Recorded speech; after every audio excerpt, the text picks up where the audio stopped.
Tired of the everyday routine? Ever dream of a life of romantic adventure? Want to get away from it all? We offer you Escape. Escape, transcribed to free you from the four walls of today for a half hour of high adventure. You are trapped in a dark, empty house, a girl lying dead at your feet. And surrounding you, closing in on you, are a band of killers, deadly enemies of your country and yourself. And they are intent on murdering you.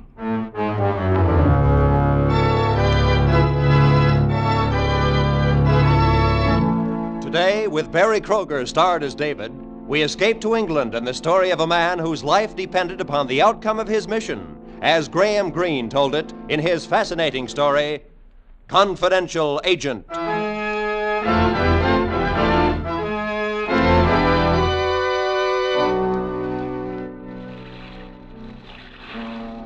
It was getting dark as the ship threaded its way through the tugs into Dover Harbor.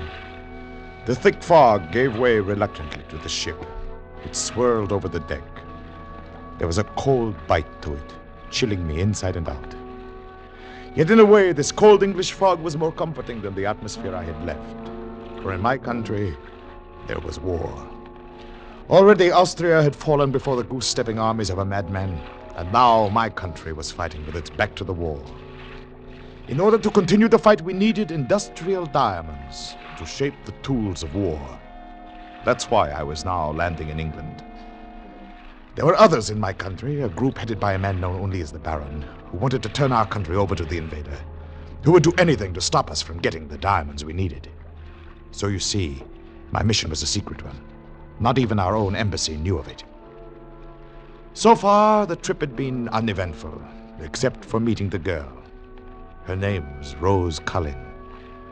At first, she seemed too curious, asking questions about my trip, my visit, my friends, and I wondered if she were working with the Baron.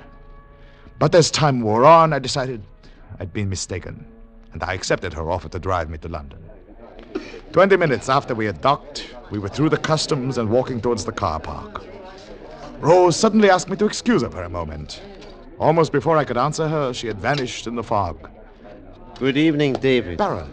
I've been expecting you. We have nothing to talk about, Baron. I think we could find a subject. Diamonds, for example.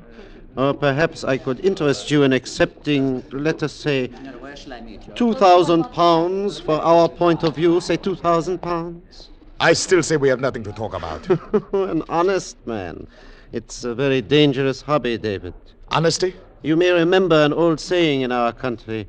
The honest man and the thief both pay the same price, to death.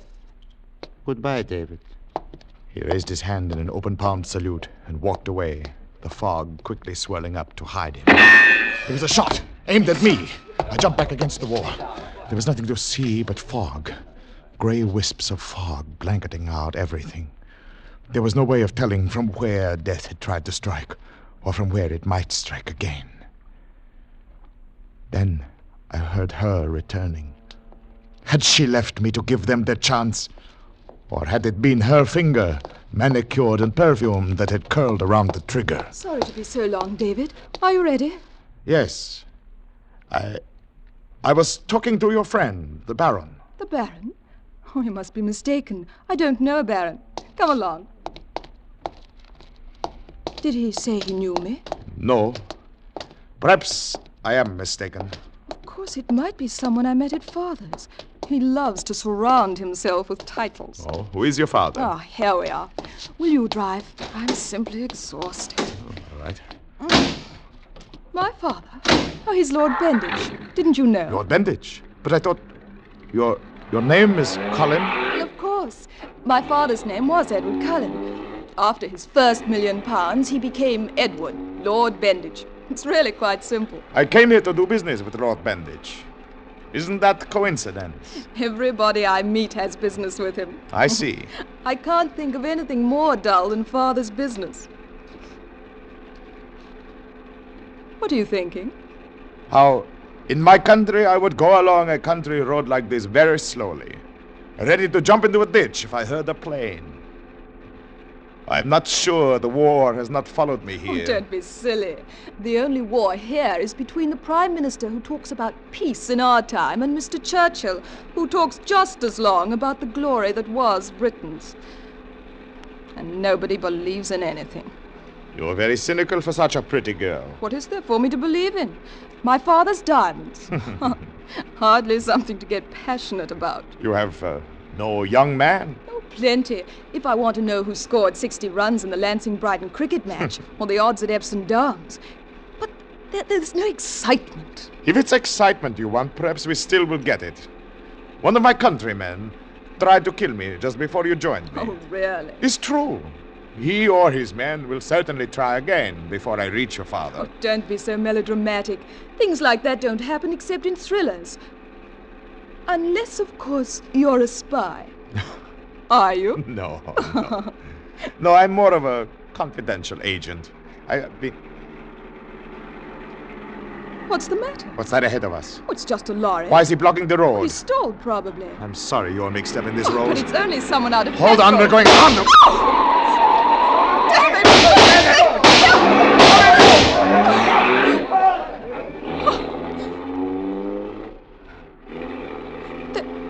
There's a bullet in the window shield. Oh, someone is trying to kill you. Yes. Oh, we must go to the police. With what? We saw no one we could identify. Oh, but we struck one of them. I felt the car hit him. Couldn't they be traced by him? All it would prove is that I ran him down. In fact, they might use that to have me arrested. Oh, no. If the Baron fails to kill me, and I think I can see to that, then it would serve him almost as much to have me arrested for murder.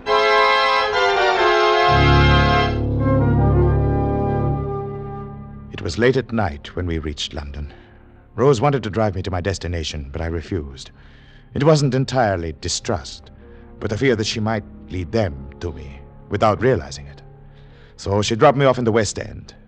When she'd driven on, I stopped the taxi, gave the driver the address. He brought me to an old two-story house, its dirty gray front bearing witness to the poverty of the neighborhood. Here you are, Governor. This is number 10 Malon End. That's right, Governor. Just over there. You up across the road and you'll be at the door. How can you be so sure, driver? It's so foggy here, I can't see the number. I counted them. Counted the houses from the corner of High Street. I see. That's number 10, all right. All right.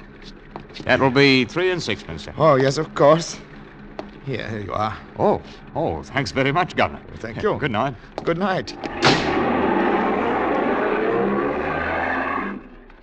I stepped closer and peered through the fog that blanketed the buildings, with only here and there a feeble gleam of light struggling through. I stood there for a moment, looking at it. There was no light visible in any of the windows, and I wondered, fear pressing in with the fog, if something had happened to our agent. I kept my hand near my gun as I pressed the button beside the door. If something had happened to our agent, this might be a trap. The door opened a few inches, and a pinched, elfin face, neither old nor young, looked out at me. What do you want this time of night? I'm sorry, but I'm David. David? D, as in diamonds. Oh, come in. Just a minute. I'll turn on the lights. All right, thank you. You're much younger than I thought you'd be. We are using them younger these days. I was just making a spot of tea. Perhaps you'd like some. Oh, yes, I would. Very much, thank you. You see, I've been very careful with lights since I saw someone watching the house 2 days ago. One of the Baron's men, you think? I don't know. I just thought it better not to take Oh, that's chances. good girl. Good girl. The Baron came over on the same boat with me. Oh? Did he see you? Oh, yes. Thank you. It's all right. We even had a short talk at the customs. What did he say? He offered me money for a vacation. How much? £2,000. You refused. Of course. £2,000. Oh, this tea is good. After being out in the fog, it's warm. It's more money than I've ever seen in my life. How do I know you refused? I suppose that's a question I would ask too, were I in your place. You know, I wonder if that isn't the Baron's biggest crime against us. That he's made us eternally suspicious of each other. Yes, What is your name? Elsie? Elsie. Well, Elsie, you don't know that I didn't take the 2,000 pounds. But I am going to see Lord Benditch tomorrow, and maybe that will prove it. And then you'll be going back? Monday, yes. Oh, I see. Now, what do you have for me? Oh, not very much. You see, I know that the Baron has friends everywhere, even in the English government. But Lord Benditch will deal with you first if you are there on time and can prove you represent your government. If I did not show up, then he'd be free to deal with the Baron. Yes, that's it exactly.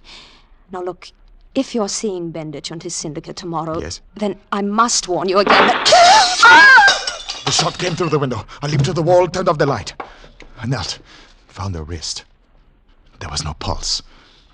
Elsie was dead. Kneeling there, I cursed myself. The minute she told me that someone had been watching the house, I should have known that both of us had to get out. I should have known there was no time for tea and talk. Suddenly, I heard a sound. The door. The killer or killers were in the house. To stay there in that dark, small room, try to shoot it out with them, could have only one ending. They were blocking off the front door. I couldn't leave through a window. I'd be a perfect target that way. I began to edge toward the other door in the back. It was slow work. Then, I was in what seemed to be a kitchen. A gloomy patch of light guided me to the door. I pressed my face to the glass, strained to see outside. A man was standing, only a few feet from the back door. There was only one other way to go, up. I slipped out of the kitchen into the hall. After what seemed hours, I found the stairway and carefully stepped on the first step. It creaked, and I leaped higher and up to one side, just in time. Another step, and I tried again. There was only one thing to do. I raced up the stairs. I flung myself to the floor.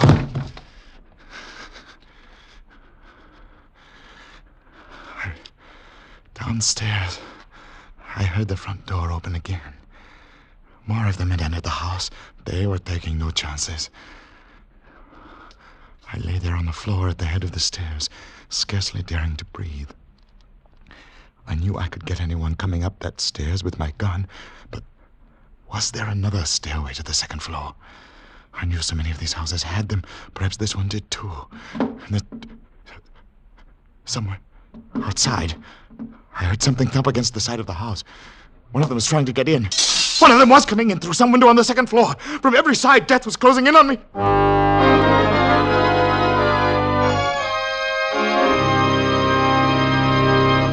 In just a moment, we will return to Escape. But first, that happy but hectic couple, Ozzie and Harriet, come home to CBS tomorrow at 6:30 Eastern Standard Time. So get your whole family together to welcome them home next Sunday night, when they'll be heard on most of these same CBS stations just before the Jack Benny Show. And now, with our star, Barry Kroger as David, we return to the second act of Escape and Confidential Agent.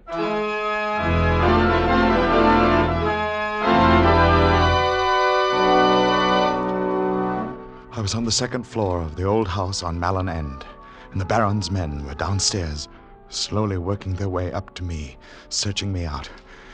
It was a quick decision. The open rooftop presented a chance of escape, and lying here in the dark was tempting discovery. A moment later, I was through a skylight and in the night air. 5 houses away, I found fire escape and had reached the ground. And 2 blocks farther, on Blean Street, I found a cheap hotel and registered under another name.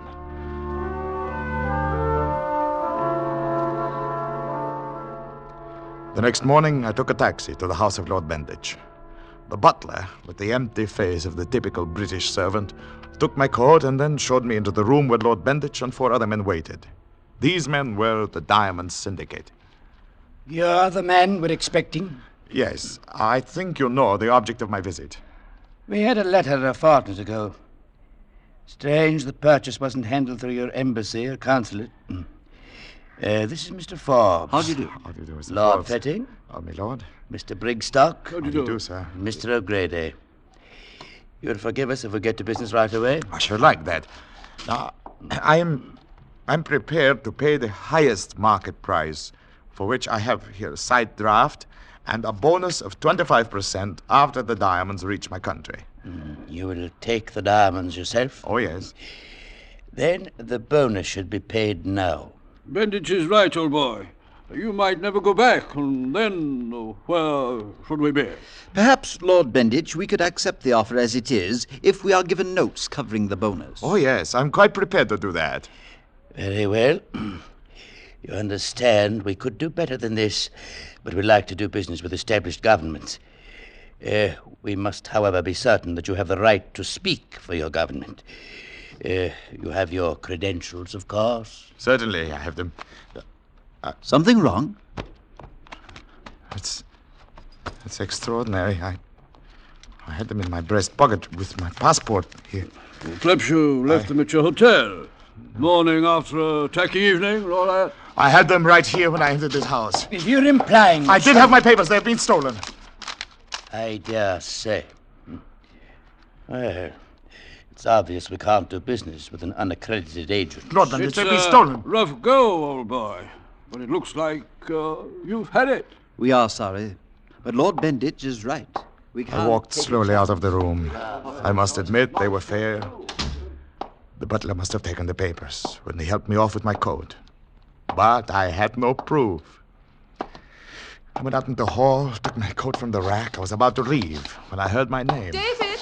It was Rose Cullen. David, did you get the diamonds from Father? No, my papers have been stolen, and your father won't deal with me since I could not prove I represent my government.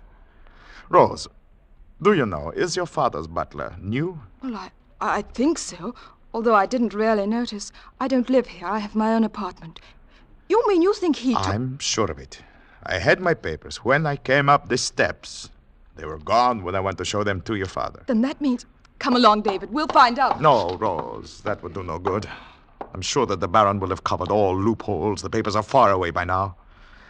No, I must think of some other way to convince your father. Well, isn't there someone at your embassy? I don't think so. We don't trust them. Except perhaps the second secretary. But even he may have been reached. But we've got to do something. We can't just... Why do you suddenly want to help me? Only last night you were laughing at me, Rose. Maybe I was. Last night. Well, then, why? Oh, David, can't you guess why I want to help you? To be with you. Rose, look. Oh, all you think of is your stupid war. Last night I laughed at you because you were a stuffy little man from another country, filled with ideas of his own importance and briefs and papers. Now, after I've had a chance to think things over, I know this isn't true. Rose, a man in my position has to give up many things. He has no time to... Fall in love. Why not, David? Why not? Rose. Oh, all right. I won't embarrass you. Now tell me something. Forbes and Brigstock were with Father when you met? Yes, they were. All right, then. Brigstock is an ass, but they'll both help your country if they're sure it's all right. I'll get them, and the four of us will go to your embassy. We'll make them prove who you are.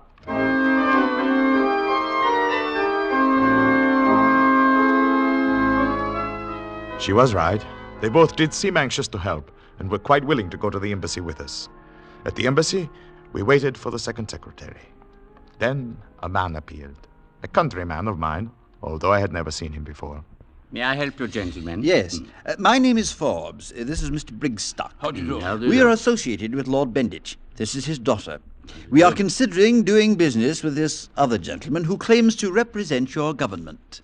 I know of no official representative being sent here. What is your name, sir? Here is my passport. Let's see. This is very strange.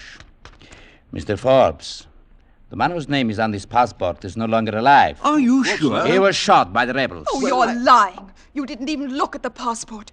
You had your story ready before we even got here. As a matter of fact, yes. We were warned that someone was posing as this man. We've had the Scotland Yard man here hoping he'd show up. Inspector! Scotland Yard, eh? They'll get to the bottom of this. I have no doubt. Is this the man? Yes. And here is his passport, Inspector. I see. Well, sir, we're going to have to hold you. On what charges, Inspector? Well, there are several, miss. Using a forged passport, illegal entry into the country, Trying to obtain a contract under false pretenses, inquiry into a hit-and-run death on the Dover Road last night, and inquiry into the death of a young woman on Malin End. What if I refuse to accompany you, Inspector? Well, in that case, sir, I'm afraid I'll have to force you. If you need it, Inspector, I have a gun here. He doesn't need it, but I... Oh, no! Now, stand back! David! Don't try to follow me through the door! Wait, David, I'm coming with you. The two of us backed out of the room and ran downstairs. I knew it would be only a matter of minutes before there'd be an alarm out and Scotland Yard would be looking for me as well as the Baron's men. I was sure that I could beat the murder charges. But by that time, it would be too late to get the industrial diamonds to my country, even if I could buy them. Rose took me to her apartment. Then, without telling me what she was going to do, she left. An hour later, she was back. David! It worked. What worked? I went to find Forbes and Brigstock. I convinced them that you don't dare stay and face the charges, and they're going to sell you the diamonds you need in spite of Father. Isn't it wonderful? You are. I don't know how I can ever repay you. By taking me back with you. Rose, darling, I told you before. I'm not asking you to marry me. I'm only asking to go back with you, to take part in something that's decent and honest. After that, well, we'll take what comes. You don't know what you're asking, Rose. It is not so simple as just going back. What do you mean? After today, Scotland Yard will be watching every ship leaving England. I can't book passage. I'll have to find some way to slip out of the country. Well, Forbes can arrange that too, after you get the diamonds.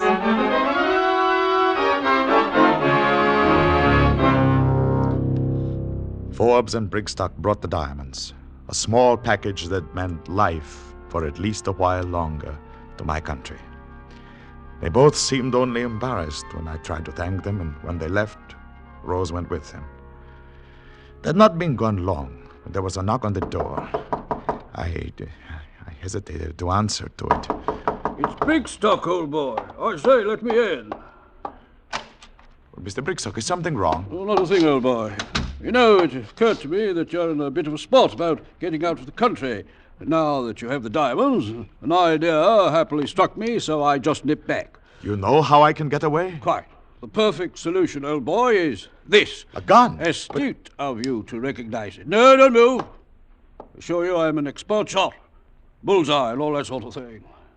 You're one of them. In a manner of speaking, yes. You see, I'm one of the fortunate few who recognize that democracies are decadent.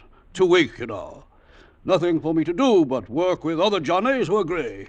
An Aryan world for all you Aryan supermen. Is that it? You know, Rose has exquisite taste in rugs. It's a pity you'll have to bleed all over it. You're quite insane, Brigstock. Not at all. You see, people like you never have the brains to understand the glorious world that we are going to build.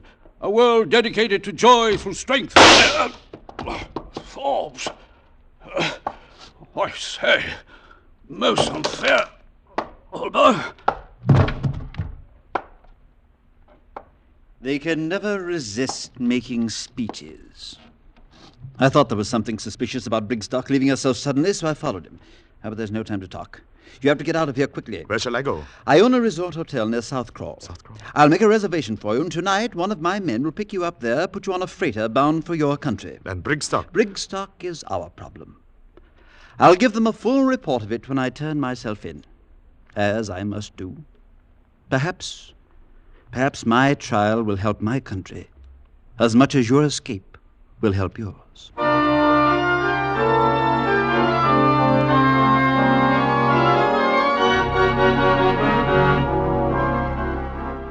I reached the hotel just as it was getting dark. The lobby was filled with men and women in shorts and jackets, all of them talking of sports. Surely no place was safer. I went over to buy a newspaper. I say, don't I know you? Your face is familiar. I don't believe so. Foreigner, aren't you? I have it.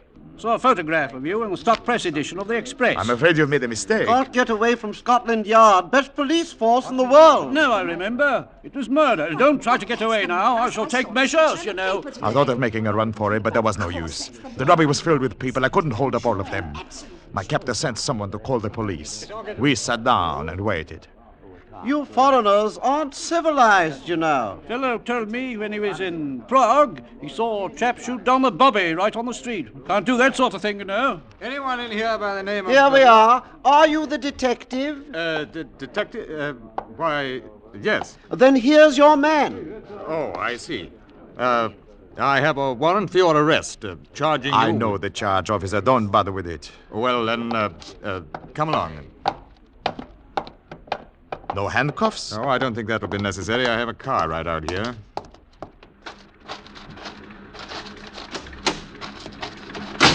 Well, that was a close one. Close one? Yes. It's a good thing you played along, or I wouldn't have been sure what the charges were. You mean you're not a detective? Heavens, no. Mr. Forbes didn't tell me the yard was in this. Oh, they weren't before. It was in the last edition of the paper. One man recognized me and called the police. Yeah, it's lucky I came when I did then. Very. Well, we'll be at the coast before they get a search underway.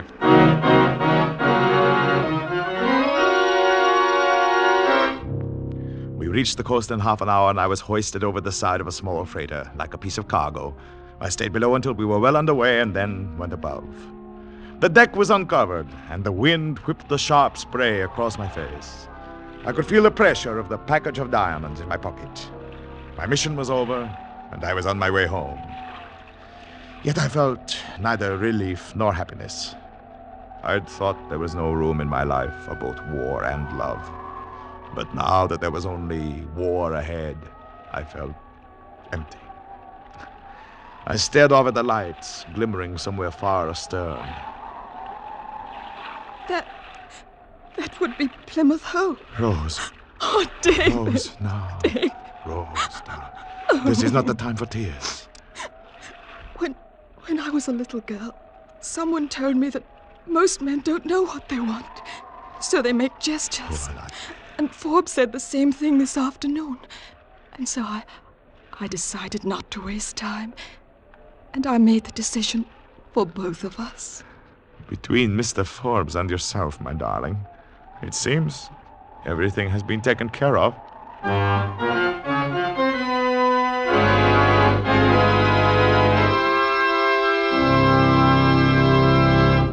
Escape is produced and directed by Norman MacDonald.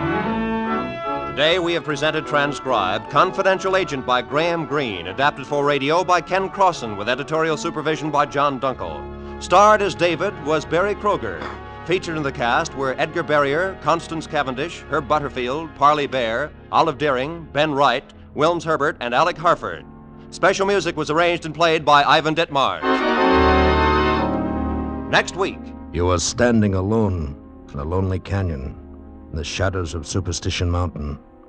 While facing you, tempers ragged, guns drawn, are three men who, at your first move toward hidden treasure, will shoot you dead.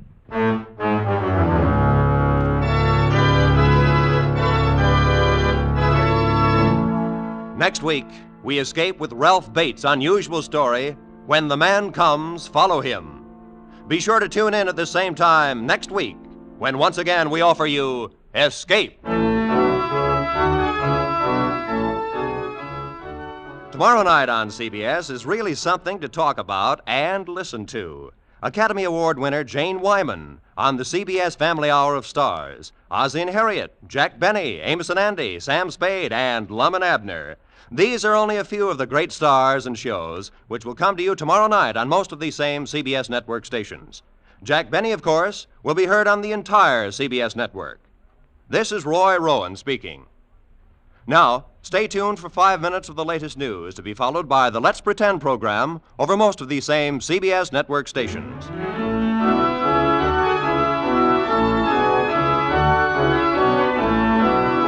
This is CBS, the Columbia Broadcasting System.